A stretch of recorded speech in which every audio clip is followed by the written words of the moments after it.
Para quem já acompanha o canal ou que me conhece, sabe que eu sou apaixonado pelos animais. E por isso, hoje eu quis trazer a biografia de um grande homem considerado o protetor dos animais. Ficou curioso? Então venha conferir.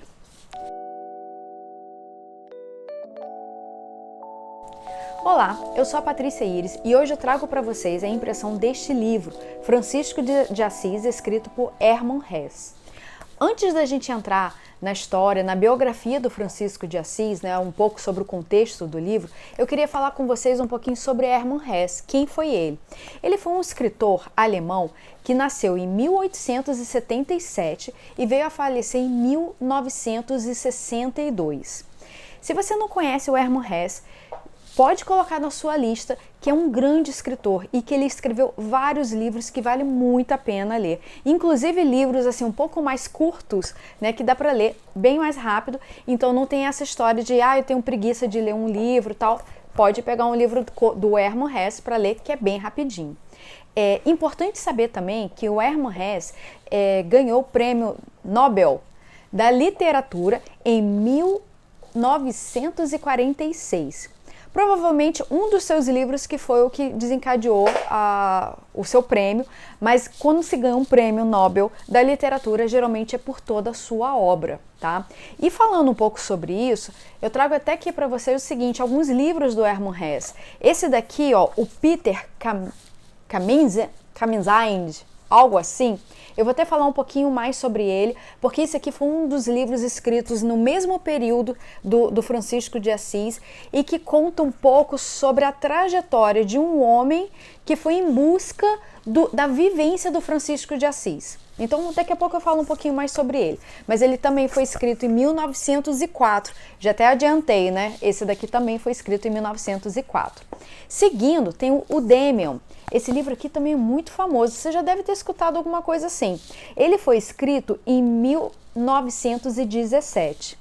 O outro, que é o meu queridinho, é o Siddhartha, que conta um pouco sobre a história do Buda. Na verdade, é sobre uma pessoa que é o Buda, mas não entra muito nesses detalhes de quem é, mas é um livro que vale muito a pena e veja, ele também é fino. Ele foi lançado em 1922. Seguindo aqui, O Lobo da Estepe. Este aqui provavelmente foi o livro que foi o estopim para o Hermann Hesse ganhar o prêmio Nobel, da literatura. Ele foi lançado em 1927. É um dos livros também que você tem que ficar atento e conhecer. Por fim, eu trago aqui um outro livro, que é o que eu tenho, É Com a Maturidade Fica-se Mais Jovem. Este livro aqui foi lançado em 1952. Já aí o Hermann Hesse já estava bem mais maduro, tal. Eu não li este livro ainda, Mas quando eu ler, eu trago as impressões para vocês. Então, passei aqui algumas dicas, do Hermann. Acredito que vocês não vão se decepcionar. Como vocês podem ver, foram livros que são mais curtinhos, tal. É uma leitura muito fluida, muito tranquila, E acredito que vocês vão gostar, tá? Seguindo aqui um pouquinho, o Hermann Hesse, ele era muito devoto ao Francisco de Assis. Ele fez uma viagem para a Itália para poder seguir os passos, visitar onde que ele morou, nasceu, entender um pouquinho da sua história, e foi aí que ele lançou esse livro, baseado nessa sua experiência de vida, de ter ido lá na Itália visitar. Então isso aqui conta um pouco, Não é autobiográfico, mas ele se inspirou nessa viagem que ele fez. Depois que ele escreveu esse livro, ele percebeu que ele tinha algum material que ele poderia escrever uma monografia sobre a biografia de Francisco de Assis. Essa monografia, que é o livro, agora a gente já está entrando um pouquinho aqui nos dados do livro, É bem curtinho, tá? A monografia, quando você olha aqui, ela vai até essa parte aqui, onde está o apêndice, É só essa partezinha aqui, São menos de 60 páginas que ele escreveu sobre as impressões que ele teve, as pesquisas que ele fez, para poder entender um pouquinho mais sobre a vida do Francisco de Assis. Como eu falei com vocês, foi lançado em 1904 e ele também fez o seguinte, ele escreveu esse livro e quando ele lançou, foi muito bem recebido pelo público, tal, só que ele mesmo não gostou. ele falou assim, ficou muito superficial para a figura do Francisco de Assis. Eu tinha que ter me aprofundado muito mais, eu deveria ter estudado muito mais. Então ele pediu para o pessoal não reeditar. Então esse livro ficou em falta por 80 anos. Só agora, recentemente, pela editora Record, agora em 2024, que lançaram esse livro. Aí aproveitaram, né, e colocaram um apêndice. Nesse apêndice tem aqui uma parte sobre Florilégio de São Francisco. Eu vou explicar para vocês mais à frente o que significa isso. E um conto que ele escreveu, um conto ficcional que ele escreveu sobre a infância de Francisco de Assis. Esse conto já foi escrito em 1919. Então ele deixa bem claro, olha, não tem bases científicas nesse conto. É um conto, é algo, né, que ele imaginou, né, que poderia ser usando o nome aí do Francisco de Assis. Então tá nesse livro aqui também. E aí, por fim, aqui seguindo aí o livro, né, tem um ensaio do Fritz Wagner falando sobre o Francisco de Assis e o Hermann Hesse. Para quem não sabe, um ensaio é quando você comenta sobre alguém ou algo que seja baseado assim na sua percepção, na sua opinião, né? Você não usa bases técnicas e científicas para escrever um ensaio. Porque se você usasse bases técnicas e científicas, seria um artigo. Então, o ensaio é algo que você leu, que você interpretou e que você vai comentar. Então, o Fritz Wagner faz um apanhado desse, né, para falar um pouquinho sobre Francisco de Assis e o Hermann Hesse, até para poder mostrar qual foi a motivação do Hermann Hesse para poder escrever sobre o Francisco de Assis. Seguindo aqui também um pouquinho, né, até para mostrar para vocês, o livro possui, se eu não me engano, são 128 páginas, tá? Então, como eu falei, é dividido em 3 partes. Então, é a monografia do Francisco de Assis, essa que foi escrita em 1904. Tem um apêndice onde ele fala sobre o Florilégio de São Francisco.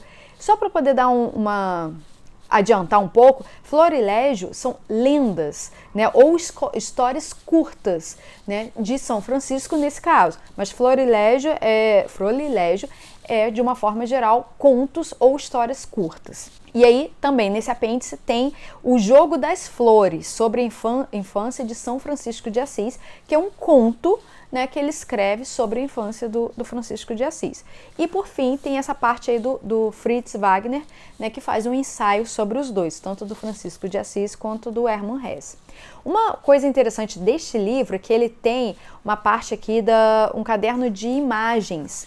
Então, se você vê aqui, tem algumas imagens, né, algumas pinturas retratando algumas cenas, algumas passagens da vida do Francisco de Assis. Né? Então, aqui ele pregando, ele rezando na capela de São Damião. Eu vou falar um pouquinho também dessa capela, né? Aqui ele conversando com o Papa em Roma, também vou comentar um pouquinho.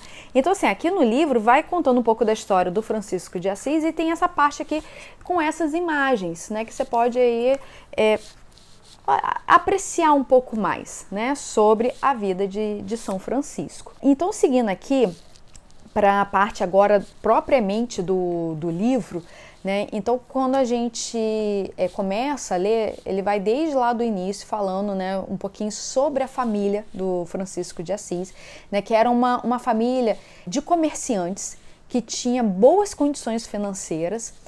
O pai era um pouco rígido, pouco não, acho que até demais, né, chamado Pietro Bernardoni. E a mãe, que já era uma pessoa assim, mais devota, mais tranquila, tal, que ajudou muito o Francisco de Assis também, Domina Pica. Este era o nome dela, tá?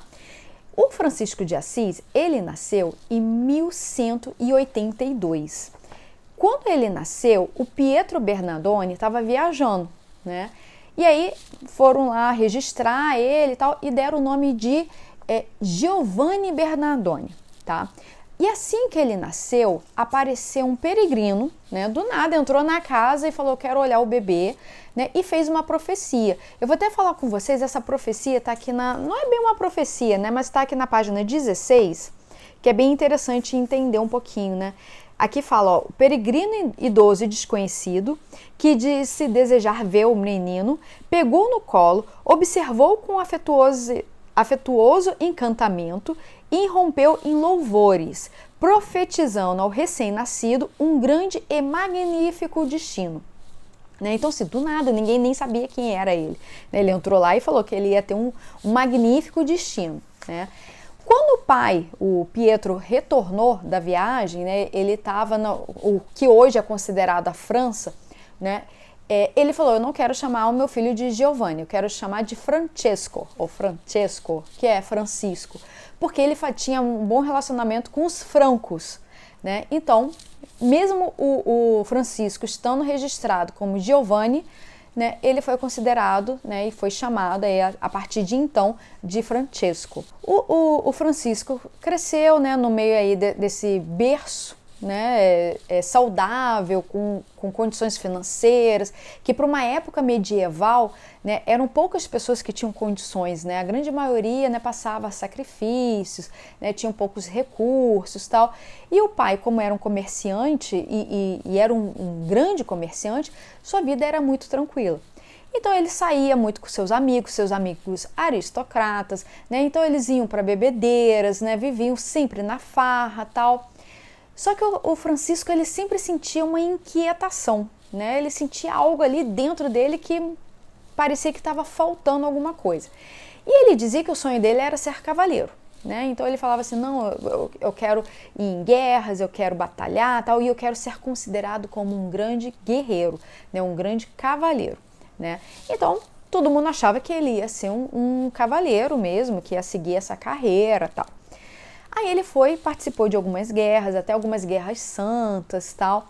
Mas na última guerra dele, ele colocou a armadura, que era perfeita, brilhosa, tal. E ele se viu no espelho e deu um choque. Ele falou assim, não é isso que eu quero, não é isso. E aí ele seguiu, foi lá com o seu cavalo, tal, e no meio lá do percurso ele doou sua armadura, E aí ele começou a ficar transtornado, sem saber qual que era o percurso dele, o que ele tinha que fazer. Ele achava assim, que tinha muita pobreza no mundo, que tinha pessoas necessitadas, tal, e que ele não sabia o que fazer com isso. E aí ele ficou doente. E aí nesse período que ele ficou doente, é como se ele tivesse tido uma visão, algo assim que começou a chamar a atenção dele. Então ele ficou bastante tempo aí de cama, recluso, tal, e teve oportunidade aí de refletir. Quando ele melhorou, ele chegou até a sair com os amigos de novo, a voltar àquela vida que ele tinha, tal, mas ele percebeu que não era isso mesmo que ele queria. Aí até os amigos dele falavam assim, você tá precisando de alguma mulher, você tá precisando casar, tal. E aí ele falou que ele já tinha encontrado a noiva dele.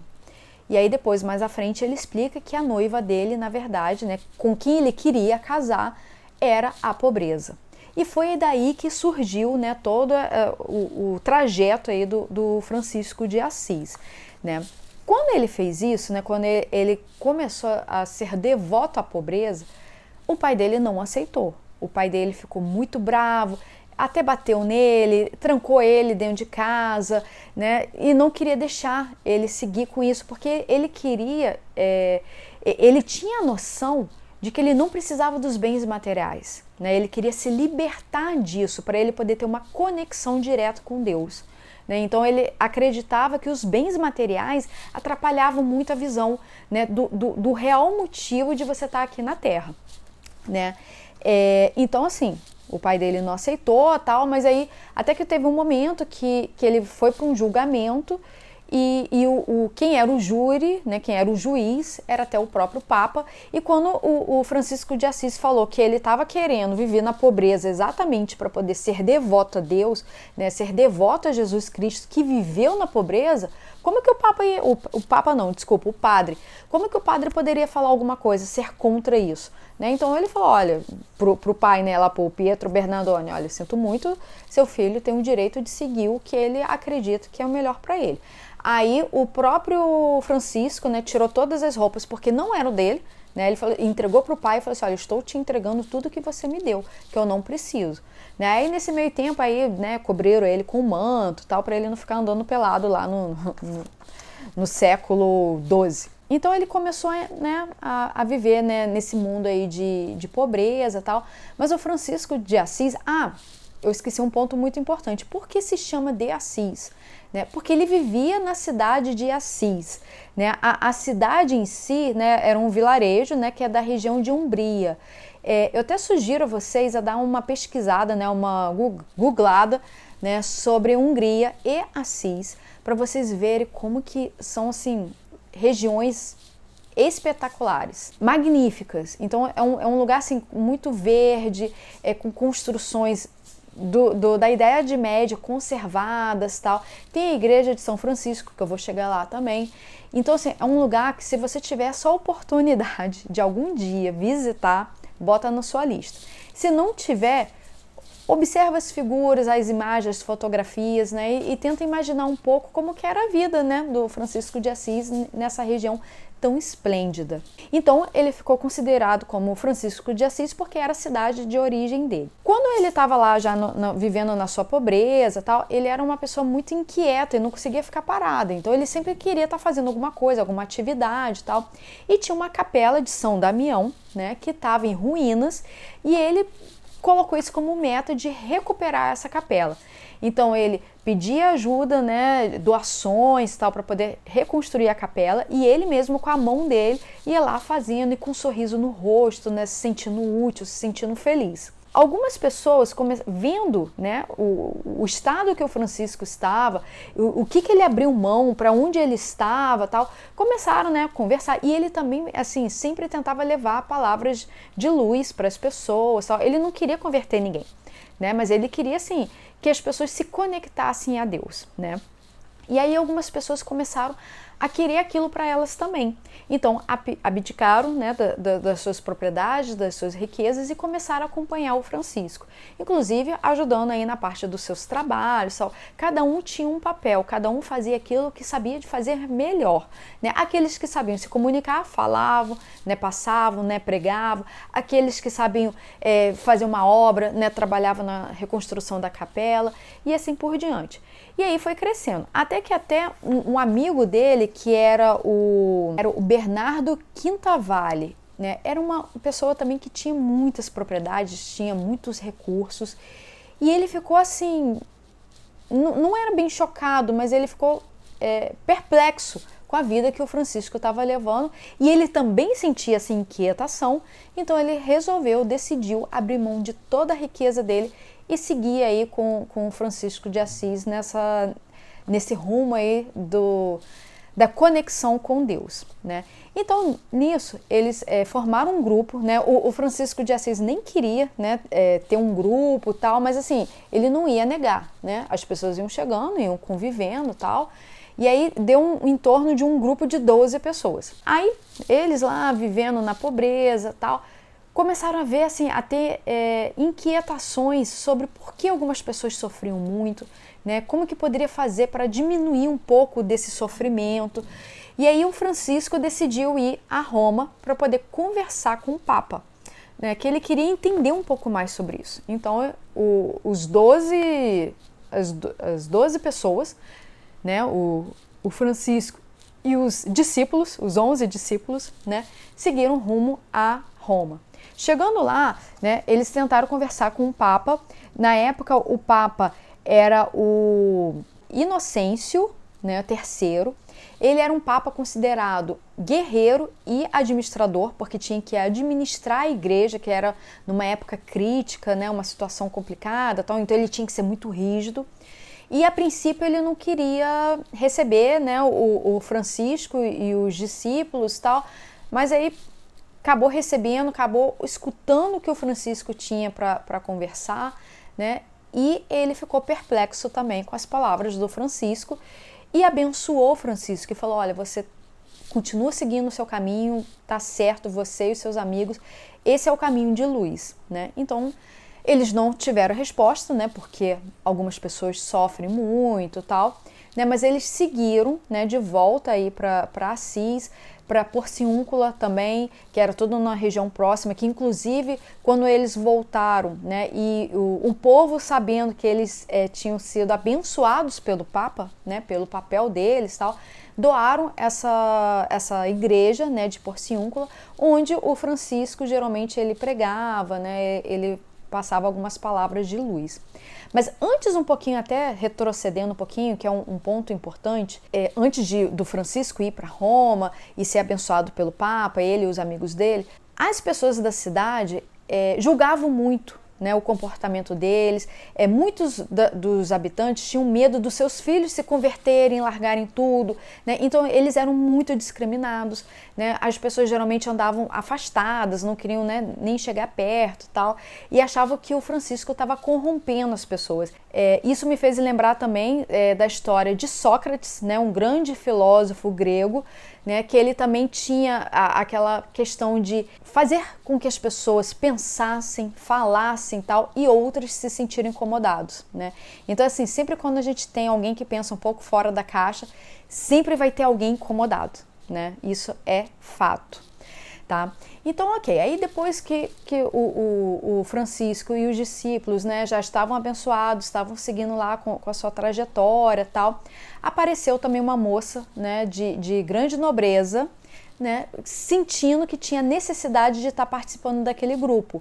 Essa moça era Clara, né, que depois ela até se tornou a Santa Clara. E aí no início ela até ficou em uma outra igreja, tal, mas aí depois foram chegando outras mulheres e conseguiram ter um local, né, só para elas também, para poder ter a ordem aí das Clarices. Lá para 1226, né, em 3 de outubro de 1226, Francisco de Assis, com 44 anos, né, ele já estava muito doente e ele veio a falecer nesta data. Pouco tempo antes da morte dele, né, ele já lá, sabendo que estava se aproximando, tal, ele escreveu até um cântico, que é a única parte escrita dele, né, que é sobre o irmão Sol.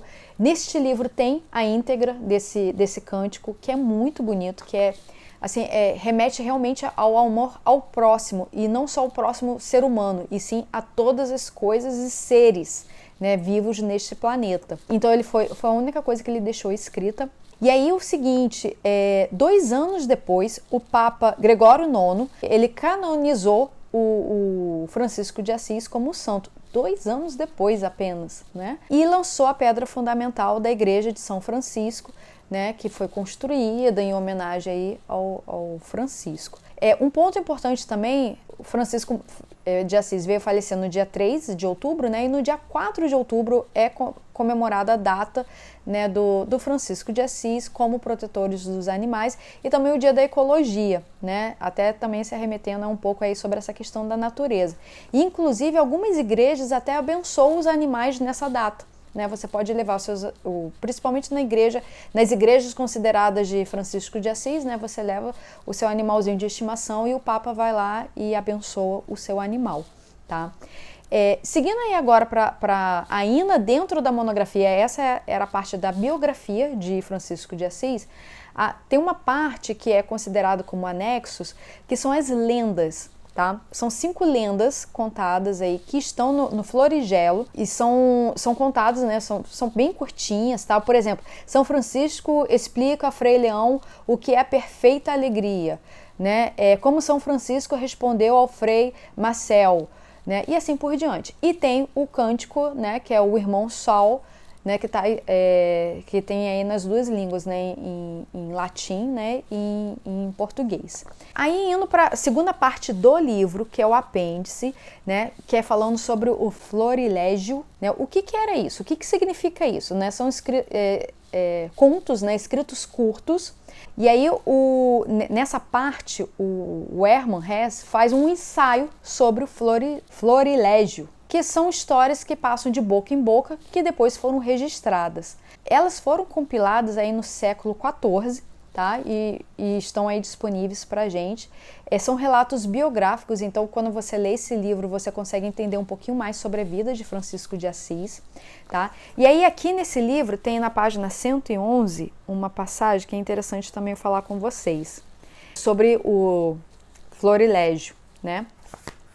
Sem dúvida, surgidas em parte ainda durante a vida de Francisco, andaram de boca em boca durante muito tempo e foram expressão singela daquele amor e da veneração terna e quase carinhosa que o povo devotava ao Provelero. Esse Proverelo é considerado o pobrezinho, tá? Seu santo mais popular e adorável. Na verdade, ainda que não seja fonte confiável sobre a vida de Francisco, este é um livro de lendas preenchido e iluminado pelo espírito do Umbrio. Então, assim, vale a pena também procurar. Eu tenho ele, eu comprei aqui, tá? Esse aqui é uma versão, não sei se vocês conseguem ver por causa da luz, tá? E aqui o nome tá até um pouco diferente, tá? Fioretti, tá? Mas é porque tá em italiano, só esse aqui, tá? Ele tá em português. Então aqui tem essas pequenas histórias e você lendo, você vai conseguir entender um pouquinho mais sobre a vida de São Francisco de Assis. Por exemplo, aqui, ó, capítulo 48, né? Como Frei Tiago de Massa viu todos os frades, tal, não sei o quê. E aí vai contando um pouquinho, tá? Então, também é um livro que não é muito extenso, né? Esse aqui tem 272 páginas, tá? E eu acho que vale muito a pena conhecer. Esse livro é um dos livros mais famosos na Itália, tá? Até hoje eles consideram esse livro assim como o suprassumo deles. E aí, seguindo aqui na segunda parte deste livro, do apêndice, né? A primeira ele fala ali sobre o Florilégio, né? Eu tenho que até confirmar, porque ali é Fioretti, mas é Florilégio, tá? E a segunda parte ele escreve um conto sobre a infância do Francisco de Assis, mas relacionado aí, né, a uma questão é que ele viu uma procissão, que ele acompanhou essa procissão, né, animou o pessoal, tal. Enfim, vale muito a pena ler, mesmo sendo ficção, é muito bonito, tá? Indo para a parte do ensaio, né, tem uma parte aqui na página 115, que é o pensamento do Hermann Hesse sobre o Francisco de Assis, que é exatamente o que eu penso, tá? Na profunda sensibilidade à natureza reside também a magia misteriosa que Francisco exerce até hoje, mesmo sobre pessoas indiferentes à religião. O sentimento de gratidão e de alegria que saúda e ama todas as forças e criaturas do mundo visível como se fossem irmãos e seres aparentados é isento de qualquer simbolismo eclesiástico e em sua humanidade e beleza atemporais. Consiste numa das aparições mais insólitas e nobres de todos aquele mundo medieval tardio, tá? Então, assim, independente da sua religião, né, Francisco de Assis foi uma pessoa de luz e que transmite aí ensinamentos que nós precisamos começar a exercer mais, né, que é o amor ao próximo e a todas as criaturas, tá? Seguindo agora aqui mais um pouquinho aqui dessa parte dos ensaios, o Hermann Hesse se baseou para poder escrever essa monografia em 3 autores, que é o Tomás de Celano, tá? O Tomás de Celano, ele viveu entre 1200 e 1260 na Itália e ele foi considerado um dos biógrafos medievais. Então ele escreveu sobre Francisco de Assis, né? E esse livro existe em português, tá? Eu vou até deixar a capa aqui para vocês verem, vocês podem pesquisar e comprar, né, na Amazon, onde for, tá? Ele também se baseou no Henry Todd, que foi um historiador. O livro do Henry Todd não tem traduzido, infelizmente, tá? Mas ele existe, tá disponível. E o Paul Sabatier, que era químico, mas que também escreveu sobre o Francisco de Assis. Mas esse livro também não tem tradução, tá? Então, assim, basicamente, sobre o livro, né, esse é o contexto, desculpa, dividido aí nessas 3 partes, um pouco sobre a monografia, um pouco aí sobre o Florilégio e um pouco aí sobre o ensaio da vida tanto do Hermann Hesse quanto do Francisco. E aí eu queria deixar aqui agora para vocês algumas indicações. Primeiro este livro, né, ler, que eu acho que vale muito a pena, que complementa um pouco até do pensamento do Hermann Hesse, né, que é do Peter Camisinde. O livro do Tomás de Celano, que é A Vida de São Francisco. Tem esse livro aqui do historiador Jacques Le Goff, tá? Que é São Francisco de Assis. Vou deixar aqui a capa para vocês verem, tá? O Jacques Le Goff é um grande historiador medieval, tá? Então ele também conta um pouco aí sobre a história do Francisco de Assis. Ele se aprofunda também na investigação da vida dele. Então fica a dica aí se você quiser se aprofundar um pouquinho mais, tá? Se você vê também um livro também que não é extenso. E também ler, claro, né, este livro aqui do Fioretti de São Francisco. Então você lendo esses 3 livros e mais o do Hermann Hesse, pode ter certeza que você vai entender e compreender bem, né, a vida de Francisco de Assis e sobre os seus ensinamentos, tá? E vou deixar também como dica o filme, tá? Vou deixar aqui a imagem do filme, tá? Que é O Irmão Sol, o Irmão Lua. Esse filme foi lançado em 1972, é um pouquinho antigo, tá? Ele tem em torno aí de 2 horas e 15 minutos.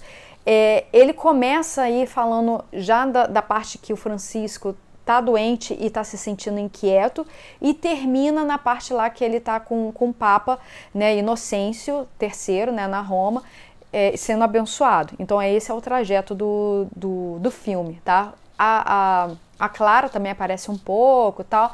É um filme que vale muito a pena ver, tá? Irmão Sol e Irmão Lua. Pessoal, é isso para hoje, tá? Espero que vocês tenham gostado.